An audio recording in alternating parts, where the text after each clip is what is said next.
The rain fell gently against the old glass window, each droplet catching the soft glow of a street lamp outside and casting fleeting patterns of light across the room. In a small, dimly lit apartment in Karachi, an elderly woman named Amna sat hunched over a polished mahogany desk that had long outlived its prime. Her trembling fingers, knotted with age and softened by decades of housework, caressed an envelope yellowed with time, its edges curling like petals at the end of bloom. It was a letter she had written over 50 years ago, one she never sent, one that held the weight of her entire heart. The air carried the scent of sandalwood incense mingling with the earthy aroma of rain-soaked streets, and in the stillness of the room, her mind wandered back to the days of her youth, to a time when love had been both a beautiful blessing and a painful curse. On the walls hung faded photographs, sepia-toned portraits of her as a young woman in flowing dupattas, her smile radiant, her eyes brimming with dreams that once seemed larger than life. In every picture, she wore the same expression, innocence tinged with the quiet determination of someone who longed for more. In the soft flicker of candlelight, those photos seemed to come alive, reminding her of the boy who had once owned her heart completely, Zion. She closed her eyes and could see him clearly, even after 5 decades had passed. His thick, dark hair fell carelessly over his forehead, his eyes glimmered with unspoken stories, and his smile was the kind that could turn the heaviest of days into sunshine. He was her neighbor, her confidant, her best friend, and the boy she had loved so deeply that even time could not erase his presence from her soul.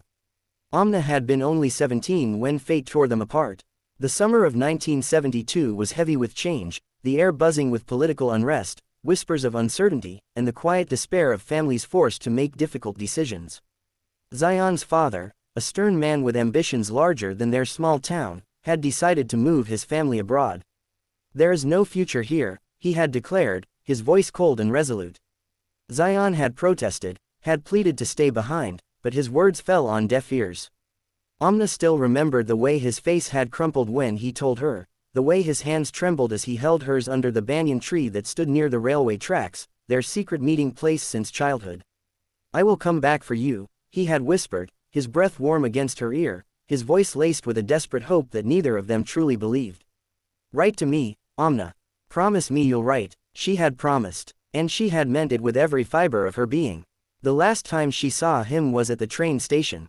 The place was alive with the chaos of departures, people shouting, vendors selling tea and snacks, the sharp whistle of a train cutting through the humid night air.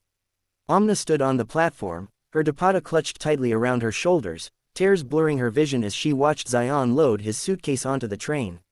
He turned to her, his face pale, his eyes searching hers. "Write to me," he said again, his voice breaking. She nodded, unable to speak through the lump in her throat. When he leaned in to kiss her forehead, his tears mingled with hers, and in that brief moment, it felt as though time had stopped. Then, the train roared to life, and he was gone, leaving her standing in the smoke-filled station with her heart in shambles.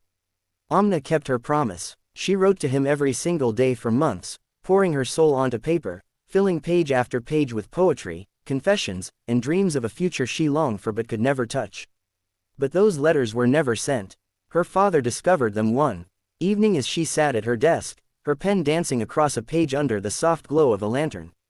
He was furious, his anger shaking the walls of their small home. "You will not disgrace this family," he spat, tearing the pages from her hands. "You will forget him." His words were a decree, not a plea. That night, Amna cried herself to sleep, her heart breaking not just for Zion but for the girl she once was, a girl whose dreams had been stolen. Within months, she was married to Farid, a wealthy businessman who was kind enough but distant, a man who had never known the fire of her love for someone else. She learned to smile for him, to care for him, to raise children with him, but deep down, she carried a hollow ache that never truly went away.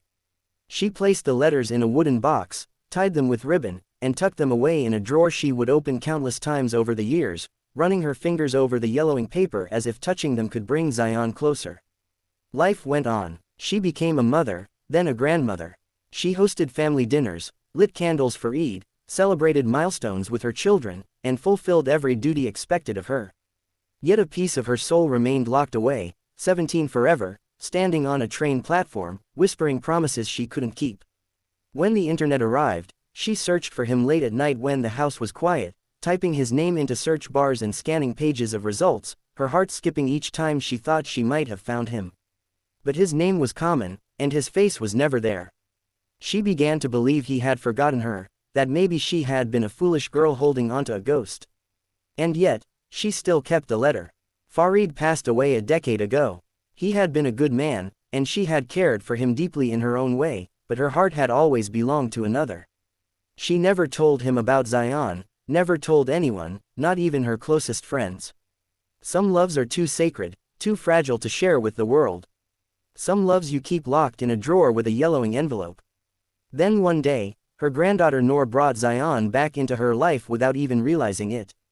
Noor had been helping her set up a Facebook account, laughing as she typed in names of old classmates. "Nani, do you want me to search for anyone special?" she teased, her fingers flying across the keyboard. Amna hesitated, then whispered his name. Noor's laughter stilled as the search results loaded, and there he was, a much older man with silver hair and kind eyes that had aged but not changed. His profile was filled with pictures of gardens, books, and quiet moments that spoke of a solitary life. Amna's breath caught, her eyes filling with tears as she stared at the screen. After 50 years, she was looking at the face she had dreamed of every night. "Should I send him a friend request?" Noor asked, still oblivious to the storm raging in her grandmother's heart. Amna nodded slowly, unable to speak. That night, her phone buzzed with a message. "Amna, is it really you?" Her hands trembled as she typed back, "Yes, Zion. It's me." What followed were days of late-night conversations, their words flowing as naturally as they had all those years ago. They spoke of childhood games, of books they had loved, of the banyan tree where they had shared their first kiss. He told her he had written letters too but had stopped when none of hers arrived. "I thought you forgot me," he said softly. "I never forgot you," she replied. Then came the message that shattered her heart all over again. "I'm very ill, Amna. The doctors say I don't have much time." At 72 years old, Amna boarded a flight for the first time in her life.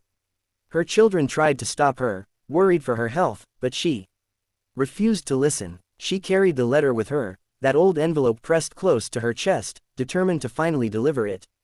The flight was long and exhausting, but she felt alive, more alive than she had in years. When she arrived in Canada, Zion's nephew met her at the airport, tears in his eyes as he explained that Zion had been admitted to the hospital that morning. The hospital smelled of antiseptic and quiet despair.